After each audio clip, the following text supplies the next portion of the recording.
Very truly I tell you, unless a grain of wheat falls into the earth and dies, it remains just a single grain. But if it dies, it bears much fruit. Friends, we have got another parable this morning from John's Gospel, the parable of the grain of wheat. And this is not, is it, the only parable where Jesus uses the seed as the main object in his parable.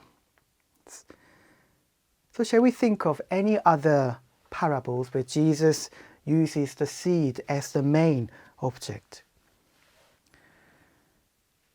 What about the parable of the mustard seed, which we find from Matthew's and Luke's Gospels? The smallest of all seeds that becomes, as it grows, the largest of all garden plants. The parable of the sower. The sower scatters the seed so generously so that it falls on everywhere, on the path, on rocky ground, thorn bushes and good soil. The parable of the weeds. The wheat and weeds both grow together in the same field. And the parable of the growing seed from Mark's Gospel. The scattered seed on the ground, growing days and nights without anyone, even the farmer, knowing how, but yielding the rich harvest in the end.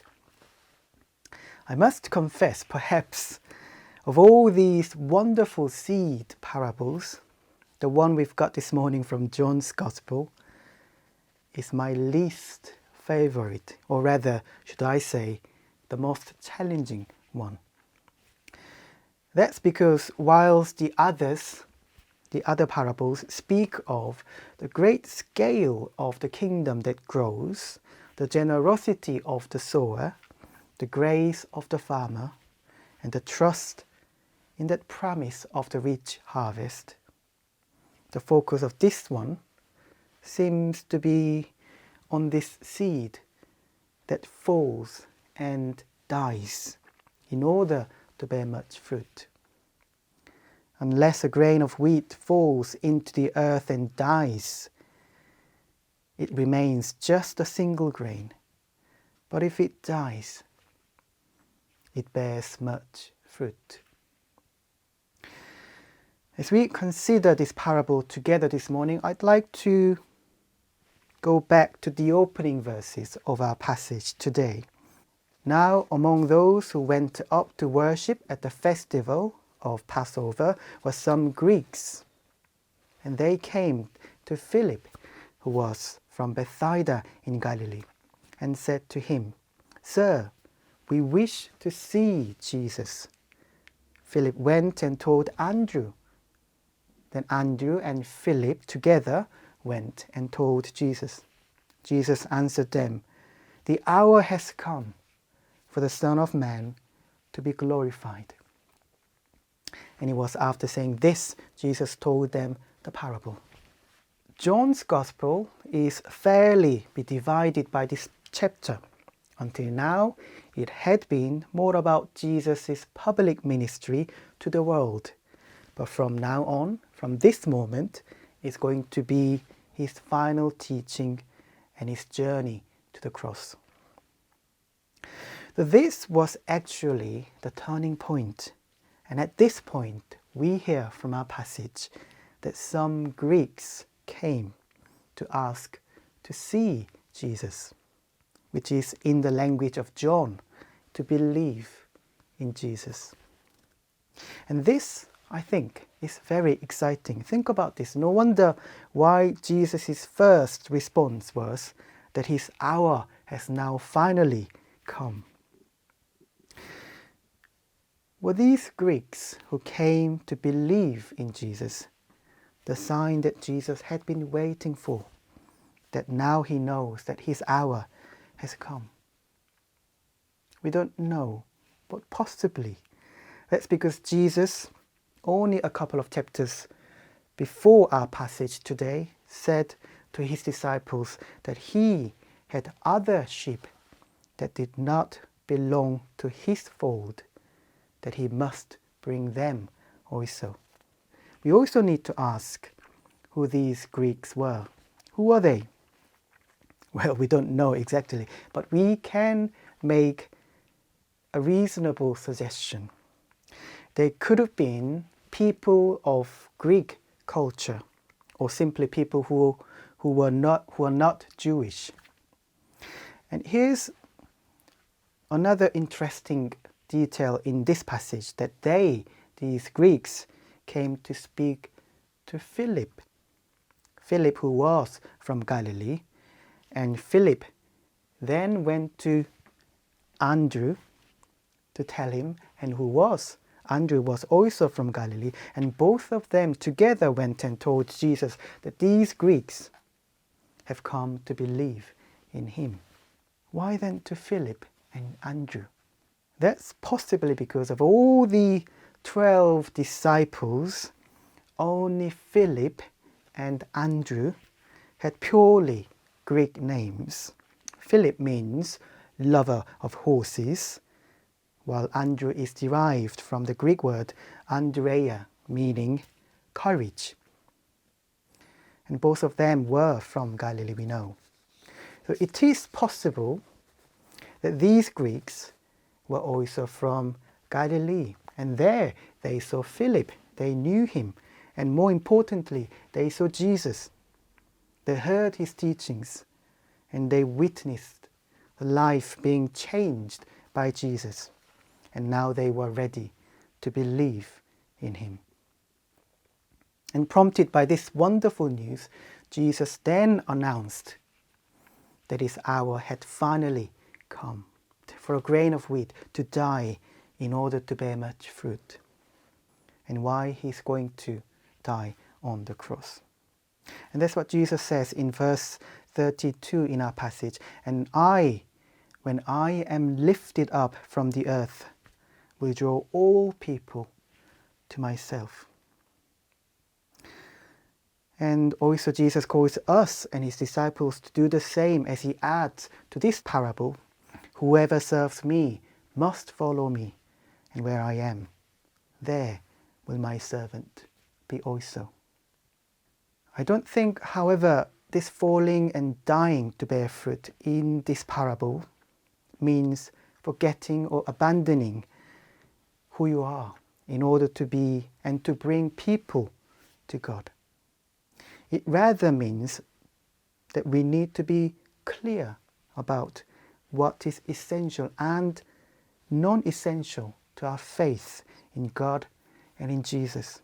The more we are called to offer ourselves to others, the more we must be rooted in our own faith, growing in a personal relationship with God, firmly rooted in our identity as the beloved children of God, as it was the way that Jesus carried his cross and died to give life.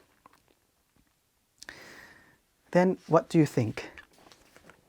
What is the grain of wheat that we have in us today that God is still calling us to give in, to nurture new life in the world? That's the question we need to explore.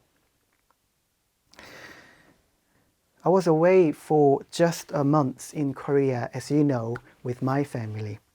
And my family, Sing-hee and Haim, and the little Bump, Haim's little sister-to-be, we are excited to share with you this morning, are sending their love and good wishes to you all. They are well in Korea, and Haim started his nursery last week, and he's doing ever so well. So we're very proud of him. We thank you. We thank you for all your support and prayers. The day before I left Korea, just before I returned home, I think it was Wednesday, we decided to set aside time for a short service together at home on that day, when my mother said to me, I will pray and you will preach. So 4 of us, my mother, Sing-hee, Haim, and I, 3 generations, gathered to worship in our home. The passage that I used in my sermon then was the other passage we have this morning in our service, the passage from Exodus. God appears to Moses and reveals his name to him. I am the God of your ancestors, the God of Abraham, Isaac, and Jacob. And to me, this means that God's name cannot be revealed enough within the experience of only one person, or even one generation is not sufficient. But it is more fully expressed as one generation of faith dies, passed on, given in, and lived again in the one that follows. Because God's name is the God of Abraham, Isaac, and Jacob. Forgive me for sharing something quite personal this morning with you. My time away in Korea reminded me again how much that Sing-hee and I have received from both of our parents and our grandparents. Looking back my childhood, often when there were challenges and difficulties in our family, I remember hearing my mother telling me and my brother about God who is faithful, about life that she's promised to offer God, and life that God has promised her and us, our family. And those words of her faith that she spoke to us in those moments of trouble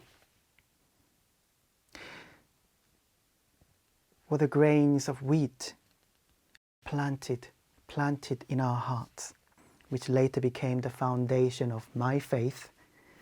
And again, it is what we so desire to pass on to our children, to Haim and our daughter.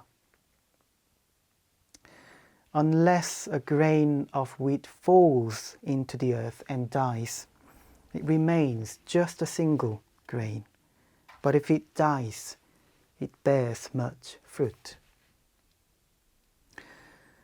So what is the grain of wheat that you have in your life that God is calling you to give? What is the grain of wheat we have to offer in the BDI circuit and in all our local churches? Members of Barkingside, The Drive, Old Dagenham, Seven Kings, Ilford, Grange Hill, Beacon-tree Heath, Gantshill and Goodmays. What is it that we've been called to give? Things we need to give in, give up, even die, so that God's name lives again. Friends, I often think in my daydreams, only if we had more in our church. I mean, only if we had more money for fixing the roof, refitting the toilets, fixing another entrance, for building a brand new church hall, and for starting an exciting ministry for the church and the community. Only if we had more money. Only if we had more people, more energy, more commitment. And in recent months, only if we didn't have the pandemic. Only if all of us, including myself, were 10 years younger than we are now. There would have been so much more we could do together. Jumping up and down, oh what fun we would have had. Only if we had more power to do all these things that we want. But reading this parable again in my preparation this week, I realized perhaps I've been wrong in dreaming that. Because in this parable, what Jesus calls his followers, Greeks and Jews alike, to be, and us to be, is not a huge bag filled with grains of wheat. But a single grain of wheat, yes, that small, that tiny grain of wheat, Jesus calls us to be. How often are we discouraged and disappointed because we feel that we haven't got enough to go on, and we wish we were more capable or even more heroic in our service. While I find this parable still challenging, I also find it deeply comforting. Friends, the cross is not a burden to carry. It's the way to freedom and life eternal. Our God never asks us to give what we do not have, but He still surely calls us, urges us to give that single grain of wheat that we have, even if that is all we have left with us. So what is the grain of wheat in your life that you have, you still can give to God? You may have it in your relationships with your friends and family, the love and forgiveness you still can offer. You may have it in your church and community, that time and care you can still give to them. You may find it in your learning and in your workplaces. Whatever the grain of wheat we give, as we give, and as that dies and bears fruit, Jesus promises that He will live in us and through us, and we will come to understand more fully our time, the meaning of today, and learn together the name of God again in our own generation and in our own time. As we continue in our journey of faith today and in this season of Lent, may God's faithful name be glorified. God help us. Amen.